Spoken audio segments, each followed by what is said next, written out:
ويعني التشكل تاخدوها الناس، يعني الشعب دوت اللي هي الناس العاديه دي، عشان بجد الموضوع ده يعصب فعلا.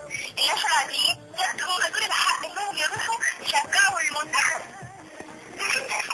انا انا عايز اقول لكم حاجه، ان هو الجمهور العادي ده اللي هو اللي بيدفع من عرق جبينه زي ما بيقول، ده هو ده جمهور مصر، هو ده اللي بيخاف على الفرقه، هو ده اللي بيخاف على الفريق. انما التيكتس اللي رايحه للناس الهاي قوي واللي معاهم فلوس ومستريحه، الناس دي ما بتشجعش، والناس دي ما تفرقش معاها حاجه بصراحه يعني. لا ده دول ياخدوا التفاكر ويبيعوها ولا بيشوفوا يعملوا فيها ايه. طب والناس الغلابه اللي بتنزل تشتريكم من محاضرات تانية، واللي ينزلوا من بيوتهم من 6 الصبح، والله ده حصلت فعلا عندي في العيله، وما يعرفوش يجيبوا ولا تذكره. والله بجد ما ينفعش كده. طب يعني التفاكر من اول يوم في تفاكر مش لاقي تفاكر راحت فين؟ تمام يا أمنية، ربنا يكرمهم إن شاء الله وربنا يوفقهم. ان شاء الله باذن الله. التشكيل لو ان انت شايفاها هيبقى عامل ازاي يعني؟ التشكيل؟ انا اعتقد انه هيلعب عصام الحضري واحمد سعيد اوكا، وهيلعب ابو سعيد واحمد فتحي اعتقد يعني، واحمد المحمدي خالد معوض، تمام واحمد حسن تمام معاكي يا أمنية، كملي. واحمد حسن محمد شوقي وابو تريكه وعماد متعب ومحمد حسين. طيب الثلاث أهداف اللي أنت بتقولي عليهم مين بقى اللي هيجيبهم؟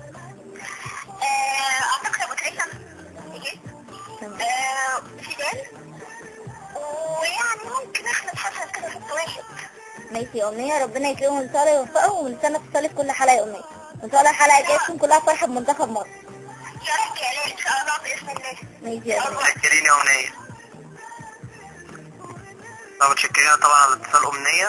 وأي حط التشكيل كده مبدئي، طبعا التشكيل الكابتن حسن عارفه، ويعني عارفه بقاله اسبوع مثلا ولا حاجه، بس احنا محدش يعرفه، بس احنا دي كلها تجهزات وبنحاول نوصل لتشكيل امثل. ايه رايك في التشكيل الامنيه اللي اتقال؟ والله تمام، انا يعني زي برضه تقريبا انا اتوقع برضه ان هيبقى احمد فتحي واحمد المحمدي، اتوقع ان هو ممكن يكون كده يعني ما اعتقدش ان هو ممكن يحط الساعه تاني يعني يحط التسليف، ولا ما اعتقدش ان هو حد هيبقى منهم. بس واتوقع برضه نفس الحكايه احمد حسن، بس ممكن محمد حمص. احنا بتتفكر ان هي مصطفى في مكان حسن عبد الرازق. مصطفى نعم. تفتكر مين هيكون مكان حسني عبد الرازق؟ مكان حسني عبد ربه، انا مش عارفين لسه اصلا حسني عبد ربه يعني جاهز ذهنيا ولا لا، يعني هو تقريبا حسني عبد ربه من 3 ايام بالظبط نزل التمرين واتدرب تدريبه كامله يعني مع الفرقه. تمام. ايوه لو مش جاهز، مش هنقول لو مش جاهز. لو مش جاهز يعني في لعيبه كتير في المركز ده ممكن تقوم بالواجب ده، يعني في محمد حمص كلاعب بيميل للنزعه الهجوميه، ده يفيد المنتخب كبير جدا. وفي لاعب خبره زي احمد حسن لو لعب جنب محمد شوقي برضه هيقوم بنفس الدور. ما بفضلش احمد فتحي في مركز الارتكاز لاسباب ان احمد فتحي ميوله دفاعيه بحته، وانت في الماتش ده مش هتحتاج ان انت تدافع بالشكل الكبير ده. انا ما احبوش المركز ده، بس انا اتوقع ان هو ممكن يبدا بيه، يعني هو بدل ما يجرب معتصم سالم او شريف عبد القدير ويكونوا مش مسجلين مع. لا انت قصدك في مركز المساك ولا في مركز الديفندر؟ لا انا بتكلم في المساك، ومش عايزاه في الديفندر اكيد. مصطفى طب معانا تليفون ناخده ونكمل نشوف نسال رايه ايه يعني. تمام. الو. السلام عليكم. وعليكم السلام. وعليكم السلام. ازيك يا الاء؟ الحمد لله. مين معايا؟ ازيك يا مصطفى؟ ازيك يا مين؟ ابو امنيه. اهلا، ازاي حضرتك يا عمو؟ الله يخليك. حضرتك منورنا باتصالك. ازيك يا مصطفى؟ ازيك يا حاج؟ ايه الاخبار؟ الحمد لله تمام. تمام يا حاج. شعورك ايه كده وانت حضرت اكيد 89 لما تلاقي ان الموضوع بيتكرر تاني 2009؟ حضرت 36 ياه. ربنا يديك طول العمر يا حاج. الله يخليك. حضرتها طبعا جرايد. في جرايد بس. انا حضرت كل الجرايد الا 2001 يعني. والله ربنا يديك الصحة. ربنا يخليك يا عمو. حضرتك تتوقع متفائل للماتش الجاي ان شاء الله؟ اكيد. بصراحة 50%. 50%. واقعي. بالظبط. تمام. يعني حضرتك تتوقع التشكيل ايه، او ايه التشكيل الانسب اللي حضرتك شايفه؟ هو اللي انا شايفه حاجة واللي الكابتن حسن هيدي حاجة ثانية. بالتأكيد طبعا. لان كابتن حسن لينا ظاهرنا طبعا، ومش كل التمني بيبقى واقع او هيبقى واقع. اكيد. واخده بال حضرتك؟ تمام. طبعا هيبقى مش اكيد. بالتاكيد ان شاء الله. اللي هو خد عليه يعني.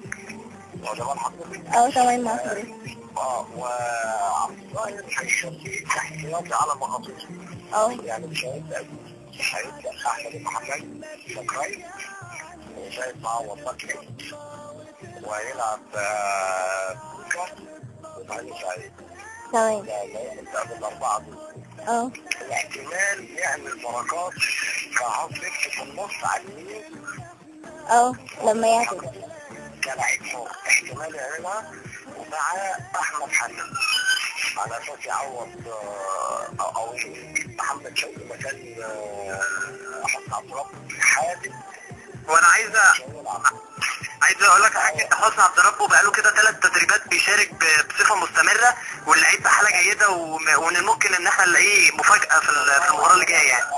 انا بقول وجهه نظر يا استاذ مصطفى على اساس في حاله عدم شفاء محدد. ايوه بالتاكيد صح. صح. انا بقول الاحتمال لو انا بتكلم بالداخل ما حاجه مش عارف. يعني التوقع بتاعي يعني. وبعدين على ما اظن برضه هيأكد عمرو زكي كورقه احتياطي. ويبدا مثلث مقلوب ولا متعب ورجع من وراه وبطل المثلث. تمام. ده اعتقاد يعني. هتروح الماتش ولا هتتفرج في البيت؟ والله طبعا اتفرج انما لسه ما رسيتش اتفرج فين. الموضوع حضرتك ايه رايك في السوق السوداء والتذاكر والفضيحه اللي حصلت وبهدله الجمهور في شراء التذاكر والاسعار الغاليه دي؟ والله الثقافه بتاعتنا يعني مختلفه، كل حاجه لها ثقافه. ثقافه طابور العيش، ثقافه التذاكر، يعني هي لخبطه ما بين مسؤولين شعب. تمام. فعمرنا ما نتنظم يعني الا لما كل واحد ينظم نفسه. حضرتك تفتكر ان كان في 89 برضو كان في سوق السوداء ونفس المنظر ده؟ نفس الحال، لا يغير الله بقوم حتى يعني كان نفس المشكله. طب الجمهور والحماس كان بنفس الشكل؟ اكيد طبعا. بالتاكيد. طب جمهور الجزائر كان في برضو الخلافات والدوشه دي؟ نفس الحاله اللي عندنا، مفيش تغيير. هو الحال اللي عندهم.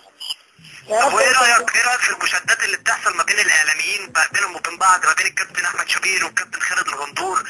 انت شايف ان الحاجات دي في وقتها دلوقتي؟ هنا انا بعتقد انه الانا غالبه على الانتماء. واخد بال حضرتك؟ تمام. غالبه على الانتماء. بس لو في انتماء كان كل ينسى خلافاته، لو كل واحد عايز يموت غيره ويظهر هو. تمام. ربنا يوفقهم يا رب ويكرمهم كده ويفرحونا ان شاء الله، تبقى فرحه كده يوم السبت. نتمنى الخير ونتمنى يكون اعلى، لان احنا عمالين نقول اول ربع ساعه جول، طب لو قدر الله ما جاب اول ربع ساعه جول، هل احنا نفسيا نقدر نعوض؟ واخد بال حضرتك؟ تمام. هل الرجاله اللي احنا عايزين نضغط عليهم ونجيب جول ونحصل لهم برجله والديفنس بتاعه يطلع يهاجم ويبقى فيه مساحات ونقدر نستغلها، هل عندنا امكانيات دي؟ ما تقيس حضرتك الماتش اللي فات في الجزائر، واخد بال حضرتك؟ الماتش اللي فات في الجزائر احنا لازم شوط، والشوط الثاني احنا في شحنه. صح. الخطه محطوطه واللعيبه هم والشحن المعنوي عندهم هم، والداخلين نفسيا حلو قوي قوي قوي، درس لهم نفسيا واتعمل كل حاجه ونزلوا لعيبه التدريب. فربنا يوفق، هي بتاعت ربنا واللي مكتوبه يحصل، والمفروض استعدادنا النفسي يعني يبقى واحد. ايوه بالتاكيد. ناخذ الاسباب ونرضى بالنتائج سلبا ام ايجابا. ان شاء الله. احنا متشكرين جدا جدا جدا على اتصالك، واحنا مبسوطين جدا باتصالك ده. الله يخليك. نتمنى ان شاء الله ان حضرتك تتصل وتشاركنا ونبارك كلنا مع بعض في الحلقه الجايه ان شاء الله. هتكون حلقه استثنائيه بعد الماتش بقى. الله باذن الله اذا كان لنا عمر بس الحوار. لا هنسهر ونسمع صوت حضرتك